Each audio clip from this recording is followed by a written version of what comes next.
Subscribe करें और bell दबाएं ताकि कोई खबर रह न जाए।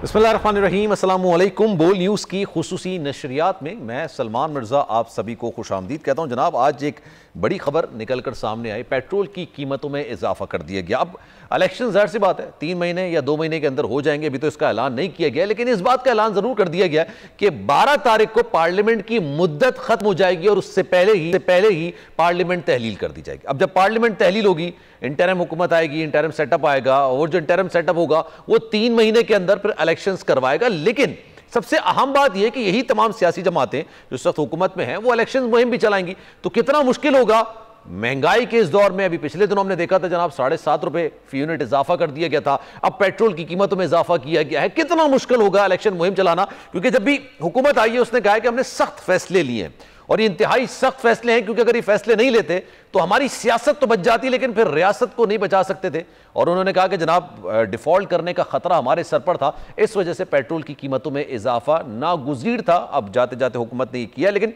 इन तमाम चीज़ों पर बात करेंगे। इंटरिम हुकूमत किस तरह की होगी, कौन निगरां वजीर आजम आएगा, फिर सवाल यह कि आ तो जाएगा लेकिन 3 महीने के अंदर इलेक्शंस करवा सकते हैं या नहीं कर सकते हैं, और साथ साथ तहरीक इंसाफ का मुस्तकबिल आने वाले इलेक्शंस में क्या हो सकता है। क्या वाकई में तहरीक इंसाफ उसी तरीके से जमात होगी जैसे 2018 के इलेक्शंस में मुस्लिम लीग नून थी, यानी नवाज शरीफ साहब मुल्क में नहीं थे या जेलों के अंदर बंद थे। इसी तरह से तहरीक इंसाफ के सरबरा का भी यही सारा मामला होगा। इन तमाम चीज़ों पर बात करेंगे।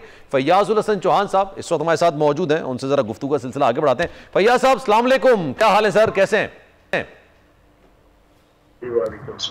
फैयाज साहब ये बताइएगा, ये पेट्रोल की कीमतों में इजाफा हुआ, क्योंकि खबर है इसको हमें शामिल करना चाहिए। अब पेट्रोल की कीमतों में इजाफे के बाद ये जो मौजूदा हुकूमत है ये इलेक्शन मुहिम चलाएगी, जाहिर सी बात अभी निगरां सेटअप आ जाएगा।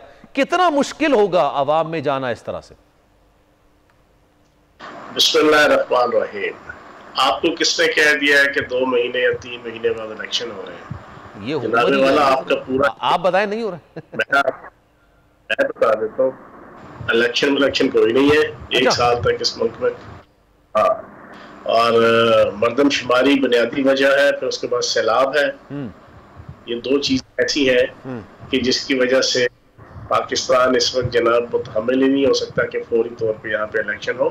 और मर्दमशुमारी के हवाले से पिछले 7-8 माह से मैं मुसलसल कह रहा हूँ कि आइन का आर्टिकल 51 जना 1 से लेके 5 तक, उसके जो सब आर्टिकल 1 से लेके 5 तक कैटेगोरिकली जनाब उसके अंदर लिखा हुआ है कि जब भी रियासत पाकिस्तान के अंदर मर्दमशुमारी होगी तो मर्दमशुमारी का ऑफिशियल रिजल्ट अनाउंस होने के बाद रियासत पाकिस्तान पाबंद है कि वो नई हदबंदियां कौमी और सूबाई असम्बली की करेगी और उसके बाद इलेक्शन।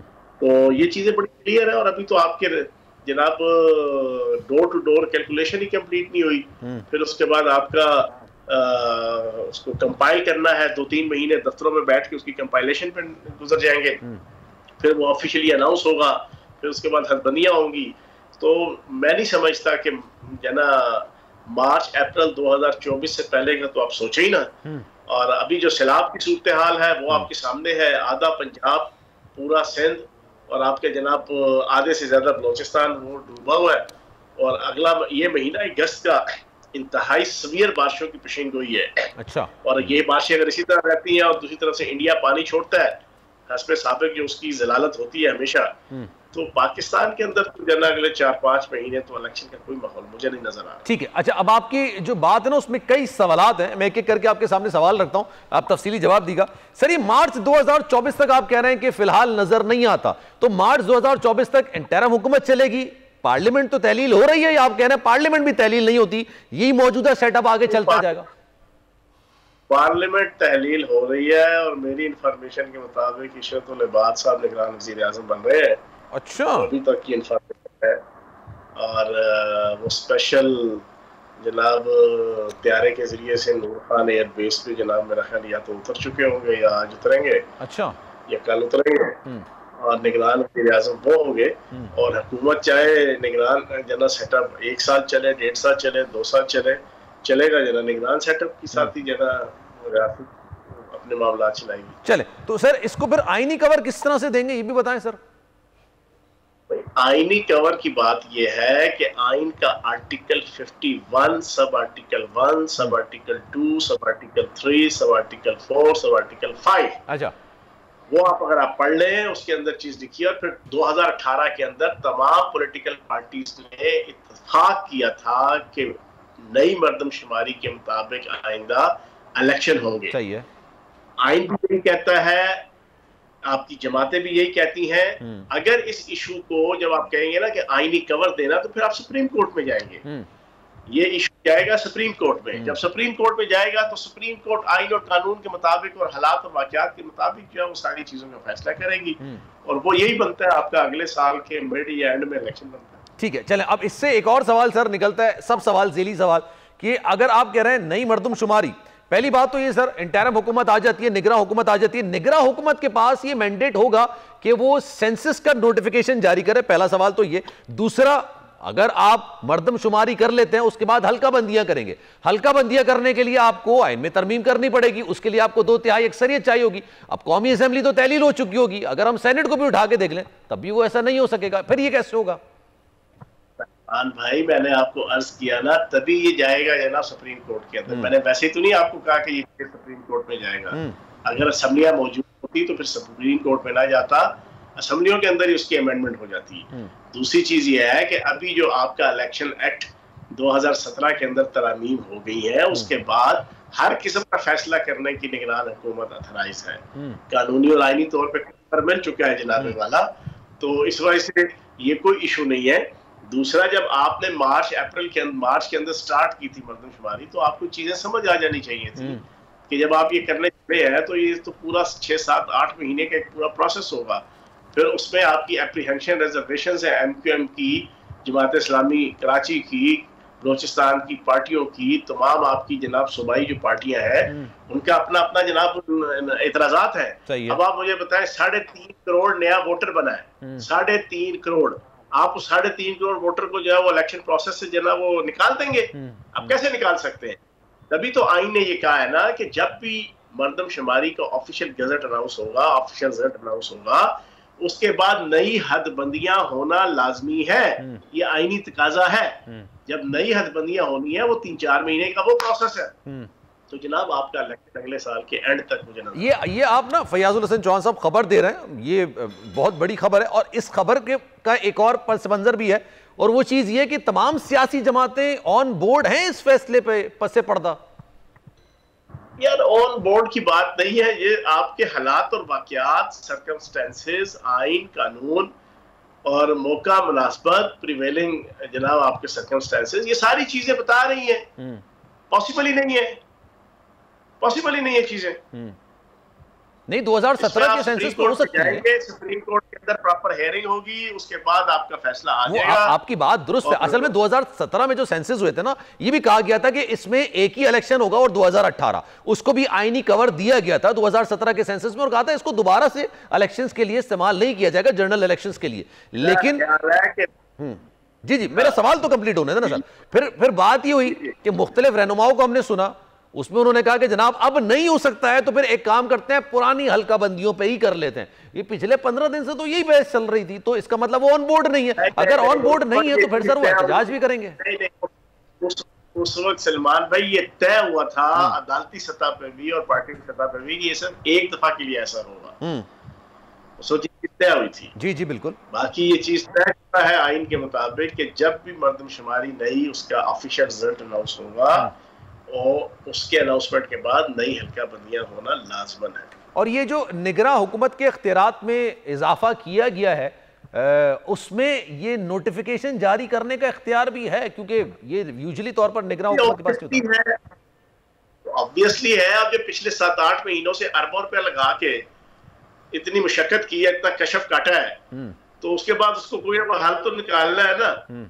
उसमें ये मर्दमशुमारी के प्रोसेस में ये तो नहीं होता कि 3 महीने का वक्फा दे दे, आज 3 महीने छोड़ दो सारा कुछ, 3 महीने बाद नई हुकूमत आएगी। तो जनाब तभी तो ये सारा अमेंडमेंट की गई है कि रियासत पाकिस्तान IMF के साथ जनाब स्टैंड बाई अरेंजमेंट के तहत जो मुआहिदा किया हुआ है, मर्दमशुमारी जो हो रही है, और बहुत से इश्यूज हैं चाइना के साथ जनाब आपकी रिहेबिलिटेशन के हवाले से, जो हर रोज आप chief of the army staff को और प्राइम मिनिस्टर को देखते हैं, मुख्तलिफ किस्म की एक्टिविटीज, नायब वज़ीर आज़म जो आए हुए हैं, और इसके अलावा और वो सारी चीजें चलानी तो है ना।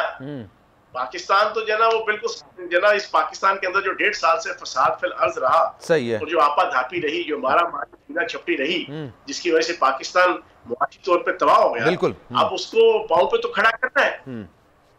बात आपकी दुरुस्त है, लेकिन अपनी बात में आपने IMF का भी जिक्र किया।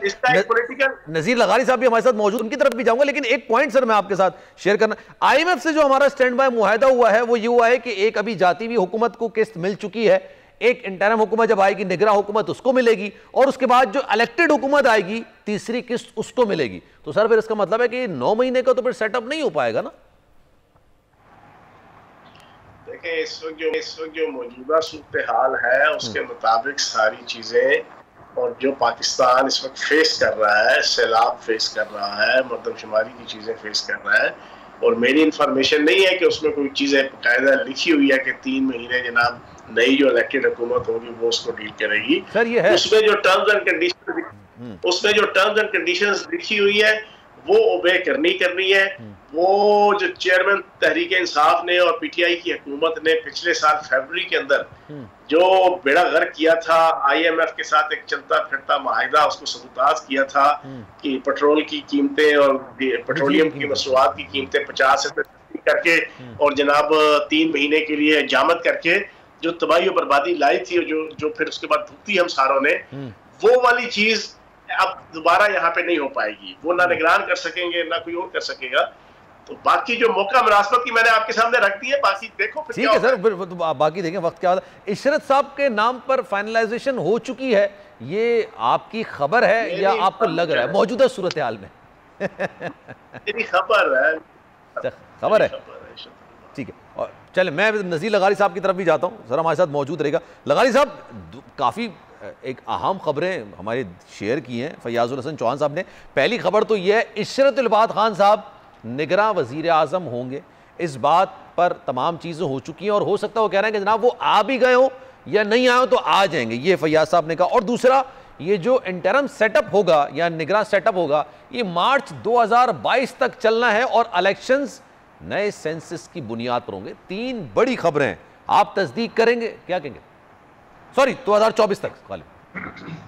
मैं कौन होता हूँ तस्दीक करने वाला या तरदीद करने वाला? मेरे सामने तो एक आइन का रास्ता है। आइन को हम पहली ताकि नसिया में रख चुके हैं। हमारी जो हुक्मरान जमातें हैं जो भी शामिल हैं इनमें, और जो साबिक हुकूमत है उनने भी आइन को खातिर में नहीं लाए, और अब निगरानों के लाने की बातें हो रही हैं। तो अब जो नाम दिए हैं फैयाजुल हसन चौहान साहब ने, इन नामों की बातगश्त हमें भी सुनाई दे रही है कि जनाब ये होंगे या फिर जो है मोहम्मद मियां सोमरो होंगे। और ये दोनों नाम जो है वो बादशाहों के नाम हैं, और बादशाहों के नाम जो हैं वो किंग्स पार्टी की तरफ से अगर जाहिर किए जाएंगे तो हम भी यही समझेंगे कि जनाब ऐसा ही होने जा रहा है। लेकिन आइन फिर क्या करेगा? आइन की क्या पोजीशन रह जाएगी? खुद इटसेल्फ आइन अपनी क्या पोजीशन अख्तियार करेगा? और इसकी जिम्मेदारी आयद होती है साबिक हुक्मरान जमात पर और मौजूदा हुक्मरान जमातों पर। इन्हें ये करना चाहिए था कि ये जितना इनको वक्त मिला था, नहीं करा सके थे ये इंतखाबात पंजाब और खैबर पख्तूनख्वा में, तो कम अज़ कम इंतखाबी फहरिस्तें ही फाइनल कर जाते और सेंसस के मुताबिक जो है वो इसकी इंतखाबी हल्काबंदियाँ भी कर देते। अब जाहिर है मामला चला जाएगा कोर्ट्स में, और कोर्ट्स का क्या है? कोर्ट्स ने तो आप उसकी सारी मिसालें देख लें, मौलवी तमीज़ुद्दीन से लेकर फिर मौलवी तमीज़ुद्दीन के बाद फिर 200 केस के बाद फिर ये असमा जिलानी केस के बाद जो है वो बेगम नुसरत भुट्टो के बाद जो है वो जफर अली शाह केस, इन सारे के अंदर कोर्ट्स ने क्या किया है? तो कोर्ट्स तो वही कहती हैं जो एक इशारा अबरू होता है और नजरिया जरूरत पैदा हो जाता है।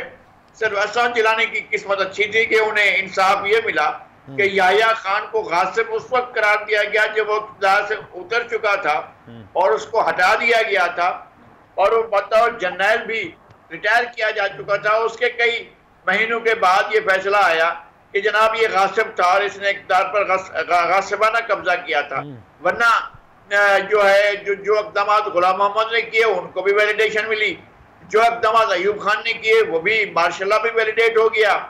फिर जो है उसके बाद याह्या खान के मार्शल्लाह की परवाह नहीं की उन्होंने, उसने तो मुल्क ही तोड़ दिया। फिर एक और मार्शल्लाह ज़ियाउल हक ने लगाया, उसको वैलिडेशन मिल गई, मौलवी अनवारुल हक ने दी, जस्टिस अनवारुल हक ने उनको जो है वो दे दी वैलिडेशन। फिर इनको इरशाद हसन खान ने और उनकी कोर्ट ने और इफ्तिखार मोहम्मद चौधरी ने और नाज़िम हुसैन सिद्दीकी ने वैलिडेशन दी।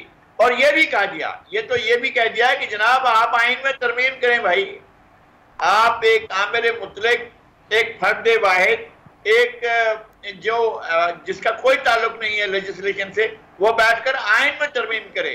इसका अख्तियार भी सुप्रीम कोर्ट अगर किसी को दे देती है तो फिर आप क्या कर लेंगे और हम क्या कर लेंगे।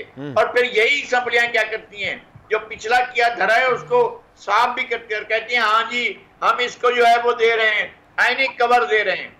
असम्बली ने दिया आईनी कवर, ये सिर्फ वो 70 वाली असम्बली जो भुट्टो साहब की असम्बली थी उसने कवर नहीं किया था, इसलिए कि याह्या खान गासिब करार दिया जा चुका था। ये जो 85 वाली असम्बली उसने कवर दिया, उसने कहा कि जनाब ठीक है जो ज़ियाउल हक के इक़दाम है सारे उनको कवर दे दिया गया। फिर जो मुशर्रफ ने किया, इनको मौलाना फजलुर रहमान, काजी हुसैन अहमद और MMA इन्होंने बैठकर उनको कवर दिया और कहा कि जनाब आपके LFO जो है। बिल्कुल बात दुरुस्त है। लगारी साहब मैं आपकी तरफ वापस आता हूं।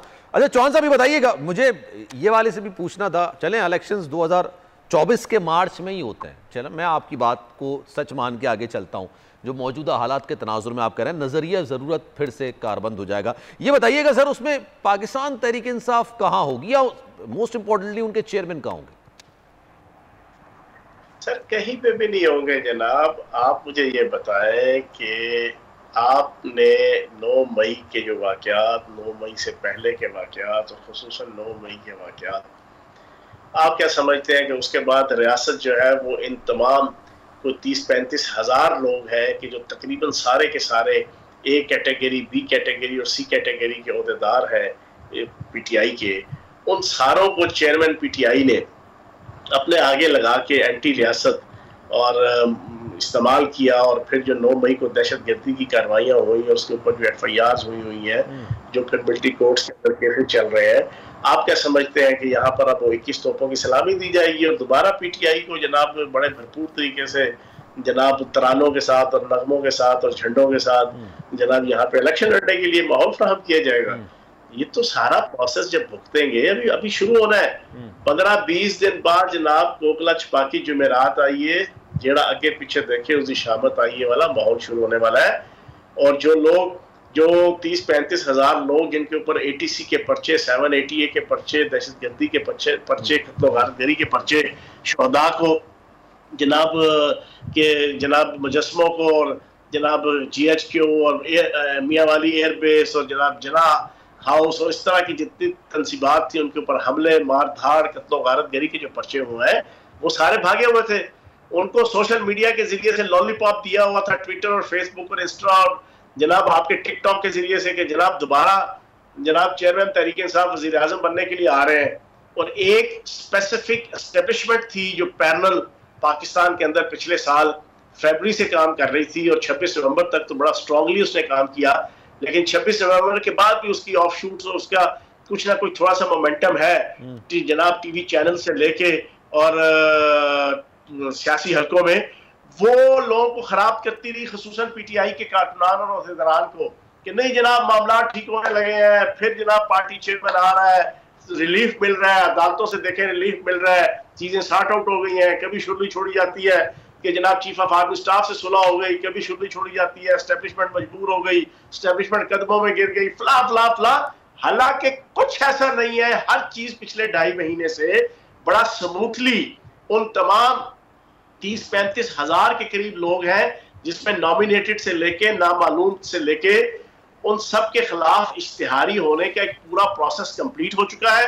और तकरीबन अगले 15-20-30 दिनों के अंदर जनाब तमाम इजला की जो ATC की कोर्ट्स हैं, एंटी टेररिस्ट कोर्ट्स, उसके अंदर जनाब जो लोग भागे हुए हैं, मफरूर हुए हुए हैं, इश्तिहारी हुए हुए हैं, इश्तिहारी डिक्लेयर करके उनके सामने रख दिया जाएगा।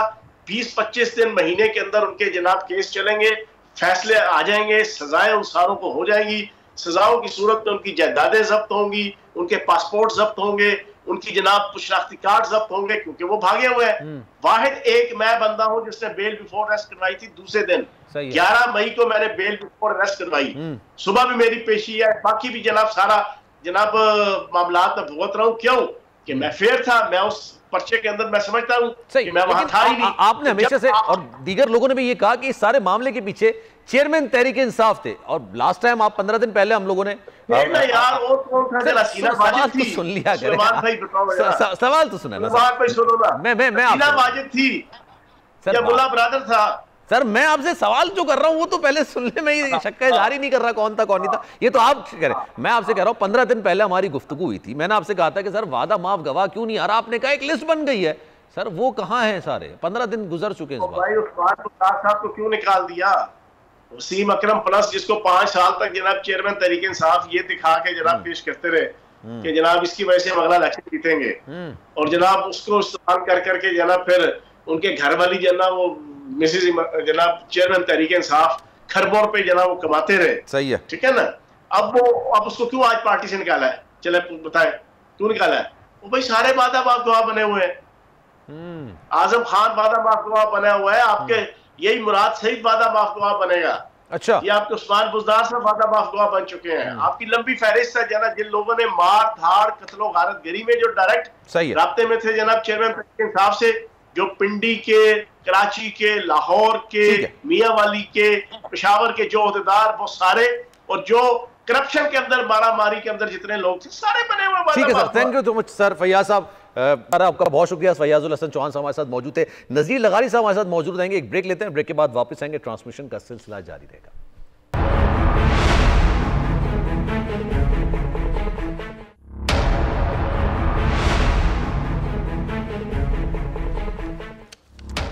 जनाब खुसूसी नशियात में एक बार फिर से आपको खुशामदीद कहते हैं। नज़ीर लगारी साहब हमारे साथ मौजूद हैं, गुफ्तगू का सिलसिला उनसे आगे बढ़ाते हैं। नज़ीर साहब आप गुफ्तगू कर रहे थे, लेकिन चौहान साहब को मुझे ब्रेक में शुक्रिया करना था, इस वजह से मैं उनकी तरफ वापस चला गया था। ये बताइएगा, ये इशरतबाद खान के नाम को फाइनलाइज कर लिया गया है, अगर ऐसा होता है एक तवील अरसे बाद इशरत साहब की वापसी होगी, और वाकई में अगर ये इंतखाबात मार्च 2024 तक जाते हैं, लेट्स सपोज अगर फैयाज साहब की जो ये खबर है ये सच साबित होती है, पाकिस्तान पीपल्स पार्टी तो आइन की बात करती है, मुस्लिम लीग नून ने क्या उन दोनों को ऑन बोर्ड लिया हुआ होगा, या ये आपको लगता है कि ऐसा नहीं होगा? ये इतना सिंपल है। ये पहली बात ये है कि अगर ये नाम आ रहा है तो आसमान से आ रहा है, और इससे पहले इन लोगों को माहौल साजी के लिए लगाया था कि सियासतदान होना चाहिए, तो ज़ाहिर है इशरतबाद तो सियासतदान भी हैं, लेकिन ये इनको नहीं भूलना चाहिए, और हमारे सिंध के लोगों को भी और पाकिस्तान के लोगों को भी ये ज़रूर याद रखना चाहिए कि इशरतबाद जब आते हैं तो 12 साल के लिए आते हैं,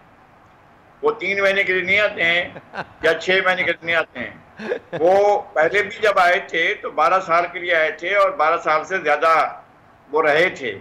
तो अब देखना यह है कि इन्होंने क्या सोचा हुआ है, और क्या अब अगले अशरे में मुल्क को इशरतबाद चलाएंगे, और इस आइन के बगैर ही चलाएंगे, इसलिए कि आइनी आज के शरीफुद्दीन पीरज़ादा जो हैं, जो आइन की नाक मरोड़ कर जहाँ चाहते थे लगा लेते थे, तो अब भी उनकी जमात में इशरतबाद साहब की साथियों में वो अब भी मौजूद हैं, और मेरा ख्याल है कि इस्टेब्लिशमेंट किसी न किसी तरीके से इन रखना चाहती होगी तमाम अनासर को, इसलिए ये चीज़ें सोची जा रही हैं। लेकिन सियासतदानों ने भी इस पूरे खेल में अपने आप को शामिल किया है।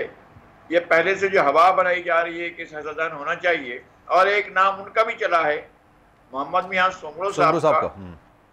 हाँ, मोहम्मद मियां सोमरो साहब का चला है, नीम दिली से, तंग दिली से, और या सही तरीके से ये मालूम नहीं है, इसलिए कि उनका भी अपना एक पस मंज़र है। मोहम्मद मियां सोमरो अहमद मियां सोमरो के बेटे हैं।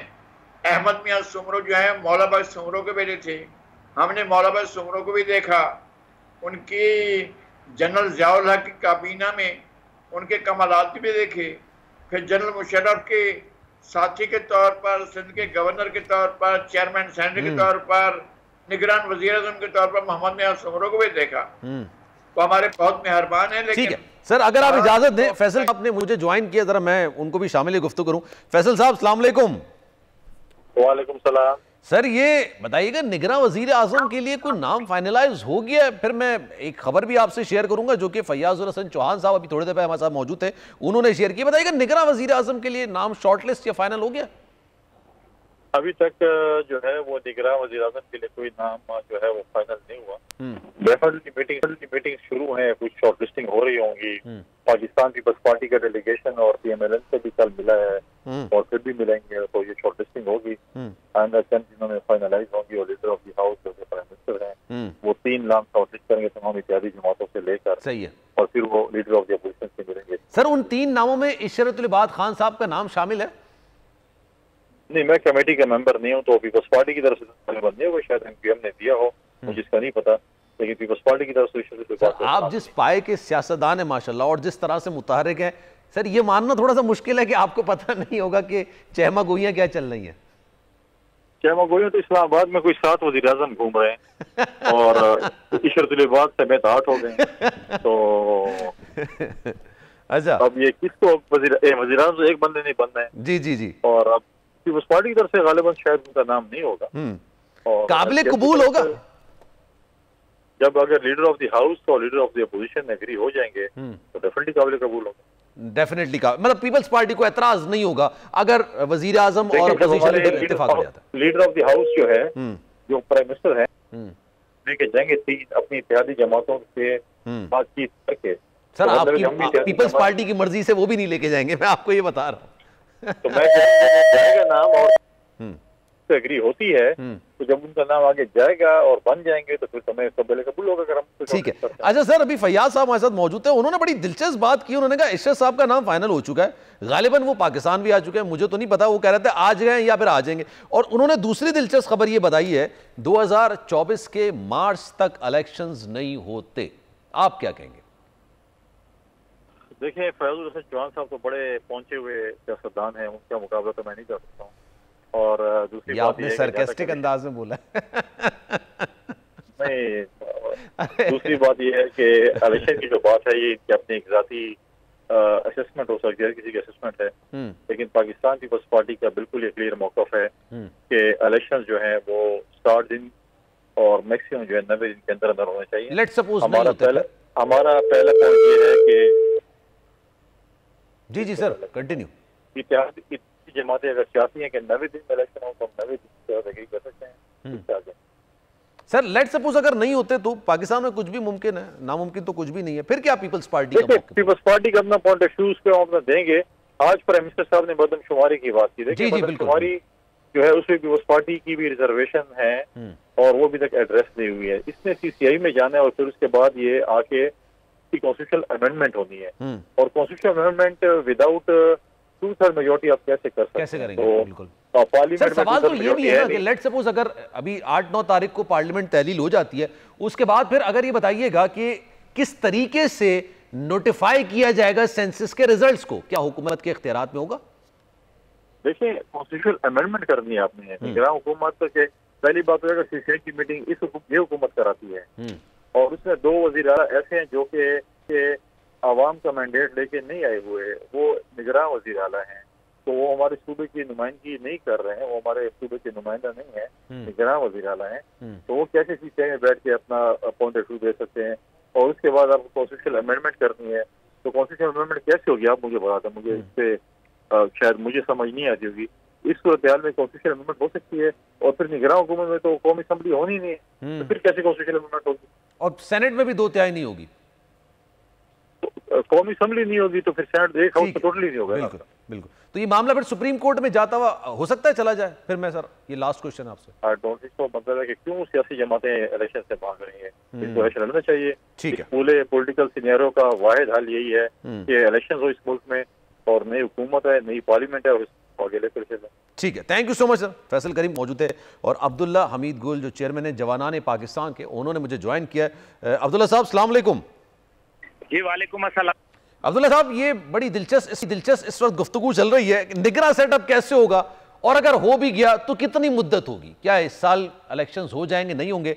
आपका क्या पॉइंट ऑफ व्यू सर इस पे? देखें, बिस्मिल्लाहिर्रहमानिर्रहीम, निगरान सेटअप जो है वो तो आप 2024 की बात कर रहे थे मेरे ख्याल में, आप बहुत ही वो उससे काम ले रहे थे। मेरा ख्याल है कि साल 2 साल तो फिर चलता ही है ना, जब आ जाता है और जब बुनियादी तौर पे कमजोरियां आ जाती हैं तो फिर लंबा हो जाता है। और देखना यह है कि पाकिस्तान को इस टाइम पे पॉलिटिकल स्टेबिलिटी, पाकिस्तान को इस टाइम पे इकोनॉमिक स्टेबिलिटी और पाकिस्तान को इस टाइम पे सिक्योरिटी स्टेबिलिटी बहुत जरूरत है। एग्जैक्टली, जिस तरीके से मैं, क्योंकि शहर इक़्तिदार में हूँ, इसलिए मुझे इल्म है कि जिस तरीके से डेलीगेशन आ रहे हैं, जिस तरीके से पाकिस्तान के साथ मामलात बेहतर हो रहे हैं और वो लोग जो मायूसियां फैला रहे हैं, उनको तो मैं ये सिर्फ एक सवाल पूछूंगा कि अगर इतना ही मायूस कौन हालात हैं तो दुनिया की बड़ी बड़ी ताकतें, अरब दुनिया की ताकतें, चीन की ताकत और इसी तरह से दीगर यूएई और कतर जैसे ममालिक, तुर्किया जैसे मुल्क, तो क्यों पाकिस्तान में इन्वेस्ट करने के लिए? तो अभी तुर्की के नायब सदर भी आने वाले हैं गालिबन। जी बिल्कुल, तो मैं यही गुजारिश कर रहा हूँ ना कि वो क्यों फिर करना चाह रहे हैं। अगर पाकिस्तान में इतनी ही प्रॉब्लम आ रही हैं तो फिर क्या वजह है कि सेंटकॉम के कमांडर जो हैं वो पाकिस्तान दौड़े आ रहे हैं? क्योंकि अगर पाकिस्तान के साथ बहुत ही खतरनाक ताल्लुकात हो चुके हैं तो फिर तो सेंटकॉम के कमांडर जो है वो नॉर्थ कोरिया और ईरान क्यों नहीं जाते? तो ये सिर्फ मफरूजा जहाज के ऊपर मायूसियां फैलाई जा रही हैं, जो एक बाय डिजाइन फैलाई जा रही है। बाकी जो आपने इंटरम सेटअप की बात कही है, मैं समझता हूँ कि एक नए सोशल कॉन्ट्रैक्ट की जरूरत है।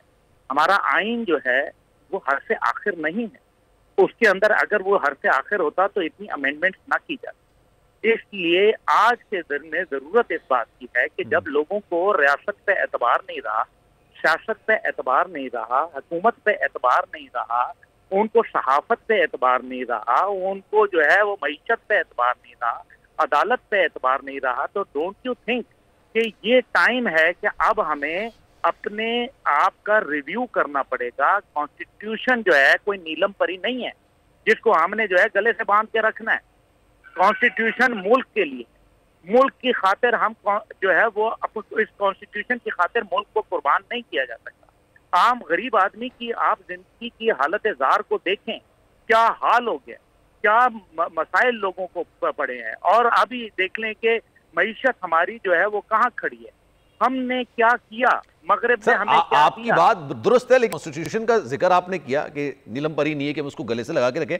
आपकी तमाम सियासी जमातें अगर इलेक्शंस नहीं होते 90 डेज के अंदर, आपको नहीं लगता कि फिर वो एहतजाज का रास्ता इख्तियार करेंगी, या आपको ऑन बोर्ड लेना चाहिए उनको कि जनाब ठीक है, आप कॉन्स्टिट्यूशन को, अगर एक पाकिस्तान सिक्योरिटी स्टेबिलिटी चाहता है, फाइनेंशियल स्टेबिलिटी चाहता है, तो फिर आप उनको थोड़ा सा साइड पर रखें, लेकिन पाकिस्तान तो चलना आइन के मुताबिक ही है ना सर?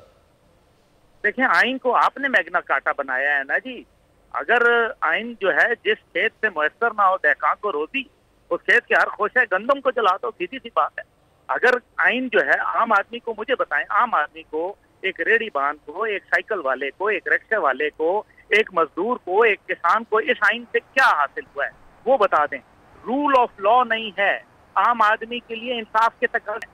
2009 से मेरे एक दोस्त का केस सुप्रीम कोर्ट में लगने के लिए हेयरिंग के लिए इंतजार कर रहा है। आज 15 साल गुजर गए हैं, उसका जो केस है वो हेयरिंग के लिए नहीं लग रहा, और दूसरी तरफ जो है रात को लोग आते हैं, सुबह हेयरिंग के ऊपर केस लग जाता है। देखें, मैं यही गुजारिश कर रहा हूँ कि हमें ये देखना है कि आम आदमी के लिए जरूरत किस बात की है। उसको रोटी, रोशनी, रोजगार, हिफाजत, कफालत, अदालत से मतलब, उसको जब तक आप ये नहीं फराहम करेंगे, पाकिस्तान जो है ये जो कह रहे हैं कि जी हम एहतजाज होगा, फलाना होगा, मैं अब अंदर की बात जानता हूँ कि इस टाइम पे क्या पीडीएम, आपका क्या ख्याल है, इंतखाबात कराना चाहती है? क्या उनको मालूम नहीं है कि फिजा क्या है? क्या उनको मालूम नहीं है कि उन्होंने जो है उनका नैरेटिव जो है अभी तक वो बिल्ड ही नहीं कर सके? क्या उनको पता नहीं है कि उनकी आपस की स्कर्मिशेज, आपस की जो लड़ाइयाँ और आप महलाती साजिशें जो हैं उनके घरों तक पहुँच चुकी हैं? उनको बिल्कुल मालूम है। इसी तरीके से जो दूसरी जमात जिसने मुल्क के अंदर तमाम जो है वो एक खाना जंगी की हवा को जो पैदा किया, वो कहाँ खड़ी है? तो असल मकसद ये है कि पाकिस्तान को हमने जो है हर हालत में बचाना है, और पाकिस्तान की अवाम और पाकिस्तान का किसान और पाकिस्तान का जवान इसको जो है जब तक इकट्ठे होके नहीं आएंगे मैदान के अंदर, तो मेरा ख्याल है कि निज़ाम जमहूरियत गौस मोहम्मद न्याज़ी साहब ने भी मुझे ज्वाइन किया है। लेकिन सर अब्दुल्ला साहब ये बताइएगा, व्हाट डू यू थिंक, मैंने तो ये मार्च 2024 की बात इसलिए की क्योंकि फैयाजुल हसन चौहान साहब ने कहा कि भाई इशरत लिबास साहब निगरां वज़ीर आज़म होंगे और ये इलेक्शंस मार्च 2024 तक जाएंगे। लेकिन आप क्योंकि शहर इक़्तिदार में मौजूद हैं, आप भी बाखबर है, क्या सर कहा जा रहा है अगर इंटरिम हुकूमत आती है तो ये कितना अरसे तक रहेगी? देखिए, इंटरिम हुकूमत तो आएगी ना, जब आ तो जाते हैं लोग, जाते अपनी मर्जी से हैं। दूसरी बात यह है कि इस टाइम पे हमने देखना है कि मुल्क कहाँ खड़ा है। आप इस टाइम पे जो इंटरनेशनल सिचुएशन बन गई है, जो हम लुक वेस्ट से लुक ईस्ट पॉलिसी पे शिफ्ट कर रहे हैं, जो अमेरिका की और इस्तेमारी कुव्वतों की हमने बाकायदा जो है वो निगेशन कर डाली। हमने ईरान, अफगानिस्तान और रूस जिसके ऊपर सैंक्शंस हैं, उनके साथ बार्टर ट्रेड की गुफ्तगू कर रहे हैं, हम उनके दौरे कर रहे हैं, उनसे तेल मंगा रहे हैं। ये कोई मामूली बात है? पाकिस्तान ने दुनिया के निजाम को चैलेंज कर दिया है और इसी वजह से दहशतगर्दी की जंग जो है उसने अचानक सर दोबारा उठा लिया है। इसकी कीमत अदा कर रहे हैं हम, आखिरी मार्के के अंदर घुस गए हैं। लेकिन घबराए ना, बिल्कुल ठीक हो जाएगा। आप देखेंगे कि चंद माह के अंदर आप देखेंगे क्या अभी हालिया अमेरिका का जो तालिबान के साथ जो मुज़ाकरात दोहा में हुए, वो किस चीज की निशानदेही कर रहे हैं? वो क्या बता रहे हैं कि अमेरिका जो है इस खित्ते में दोबारा आना चाहता है, लेकिन बतौर जहरे नहीं, बतौर दोस्त आना चाहता है। और जब आएगा उसको कोई और मुल्क जो है वो उसको बेहतर सहूलत नहीं फराहम कर सकता, पोर्ट की फैसिलिटी नहीं प्रोवाइड कर सकता मासवाए पाकिस्तान के। अमेरिका के पास कोई ऑप्शन नहीं है, उसको पाकिस्तान के पास आना पड़ेगा और पाकिस्तान की टर्म्स एंड कंडीशंस के ऊपर जो है उसको चलना पड़ेगा। आप देखेंगे, वक्त बताएगा, दुनिया के फैसले पाकिस्तान में होंगे इंशाअल्लाह ताला। ये कोई मामूली बात नहीं है। पाकिस्तान एक अजीम मुल्क है, हमने इसमें मायूसियां फैला दी, उसकी कोई गुंजाइश नहीं। ठीक है, गौस मोहम्मद न्याज़ी साहब भी हमारे साथ मौजूद हैं। मैं ज़रा ये जो आपने सवालात उठाए मैं इनका जवाब इनसे ले लेता हूँ। गौस साहब ये बताइएगा, ये अब्दुल्ला साहब ये बात कह रहे हैं कि ज़रूरी नहीं है कि 3 महीने या 2 महीने के अंदर ही इलेक्शंस हो जाए। अगर 8 या 9 तारीख को पार्लियामेंट तहलील कर दी जाती है, और उन्होंने ये बात भी की कि PDM क्या वाकई में चाहती है इलेक्शंस में जाना, उनको नहीं पता कि हवा किस तरह की बंधी हुई है। आप क्या कहेंगे सर गौस साहब? जी बिल्कुल, हम तो देखिए जमहूरी लोग हैं और हमने बड़ी अपनी सियासी कीमत चुकाई है रियासत के लिए, और अभी हमें IMF से मुआहदा करने की वजह से आज 20 रुपए का रेट बढ़ाना पड़ा। यकीनन लोगों में भी एक गुस्सा है, हम भी इस पे है, लेकिन हम हर सूरत चाहेंगे कि इलेक्शन जो है 90 डेज के अंदर हो जाए, चाहे अपने उसकी कोई भी सियासी कीमत चुकाना पड़े। हम चाहते हैं कि हमारा मुल्क जो है वो एक जगह पे चल जाए। और देखो इस वक्त पूरी दुनिया की हमारा मसाया ममालिक है, वो देख रहे हैं कि पाकिस्तान में इलेक्शन होने हैं तो नेक्स्ट किसकी हुकूमत होगी। ज़ाहिर है वो जो इन दी लॉन्ग टर्म रखते वादे तो कर रहे हैं कि लॉन्ग इन्वेस्टमेंट जो है वो जब वही तभी करेंगे जब एक मुंतखब हुकूमत आ जाएगी। तो ठीक है, अगर आवाम समझती है, देखो मैं समझता हूँ कि जितने जीशोर लोग हैं वो समझते हैं कि एक महंगाई एक तो आलमी इशू है, और दूसरा ये है कि सारा जो है जो सबोटास किया सारे माशी निज़ाम को, इसके जिम्मेदार जो है PTI की हुकूमत रही है, और उस लोगों में बड़ी सोच में बड़ी तब्दीली आई है, खासतौर पर 9 मई के बाद। तो ठीक है, अगर अवाम हमें मुंतखब करती है तो हम खुद बनाएंगे। मुंतखब तो उस वक्त करेंगे ना जब इलेक्शंस में जाएंगे। सर आपको होते हुए नजर आ रहे हैं इलेक्शंस 2-3 महीने के अंदर? हमारी कोशिश है और हमारी ख्वाहिश है। देखो हमारे पास ऑप्शन था कि हम 1 साल एक्सटेंड कर लेते असेंबली को, हमने नहीं किया। हम कहेंगे कि बिल्कुल 90 डेज के अंदर इलेक्शन होना चाहिए। अवाम, पाकिस्तान के अवाम माशाल्लाह बाशऊर अवाम है और वो बिल्कुल सही फैसला करेंगे। जिसको वोट देते हैं, जिसको हुकूमत बनती है, हम उसको मानेंगे, उसको रिजल्ट मानेंगे, सपोर्ट करेंगे। खैर है खुदा न खास्ता अगर हम लूज करते हैं, हमें जो इलेक्शन की अभी मतलूबा तादाद में MLA नहीं मिलते तो ठीक है, जो भी बनेगी हम उसको एक्सेप्ट। अब्दुल्ला साहब मेरे साथ मौजूद है? जी जी बिल्कुल जी। अब्दुल्ला साहब ये बताइएगा, निगरां के हवाले से फाइनलाइजेशन हो गई है नाम की? आप तो माशाल्लाह काफी बाखबर हैं, आपको पता होगा इस चीज का। देखिए जी, निगरान की जो है वो इस टाइम पे बात आ रही है और दरमियान में 2 टेक्नोक्रेट के नाम हैं, इसी तरह से कुछ पॉलिटिशियन के नाम है, लेकिन जिनके गर्दिश कर रहे हैं वो लोग हैं नहीं इसके अंदर, और जो नहीं गर्दिश कर रहे वो लोग आ जाएंगे। सर गर्दिश को मैं नाम ले देता हूँ, मैं आपको नाम ले देता हूँ। सुमरो साहब का नाम आ रहा है और इशरत लिबास साहब का नाम आ रहा है, ये हैं दोनों नाम या नहीं है?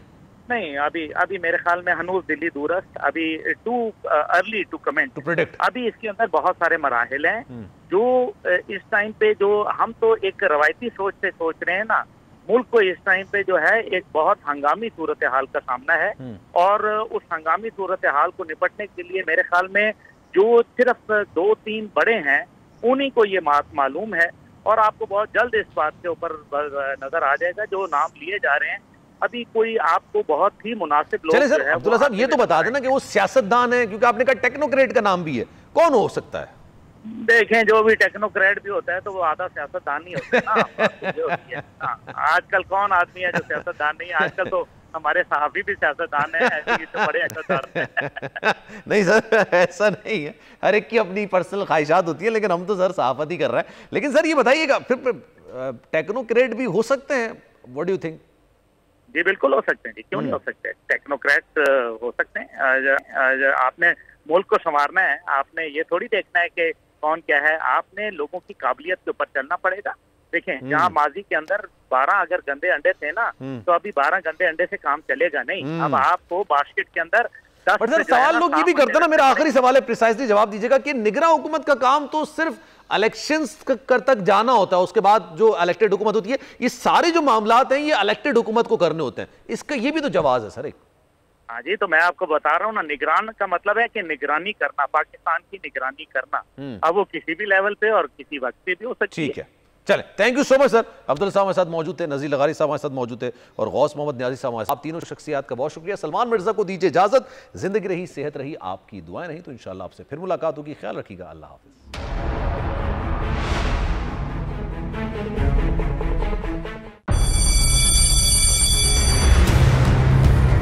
जामियात में चलता गोरख धंधा, नौजवानों के मुस्तकबिल से खेलने वाली काली भेड़ों के आगे हुकूमत और इंतजामिया मुकम्मल बेबस। मुस्तकबिल के मेहमानों के तहफ्फुज के लिए बोल ने उठाई आवाज, सहाफती फराइज को निभाते हुए पहुंचाई हर खबर अवाम तक, बड़े स्कैंडल से जुड़े तमाम हकाइक रखे अवाम के सामने, क्योंकि बोल है पाकिस्तान का नंबर 1 न्यूज चैनल। सब्सक्राइब करें और बेल दबाएं ताकि कोई खबर रह न जाए।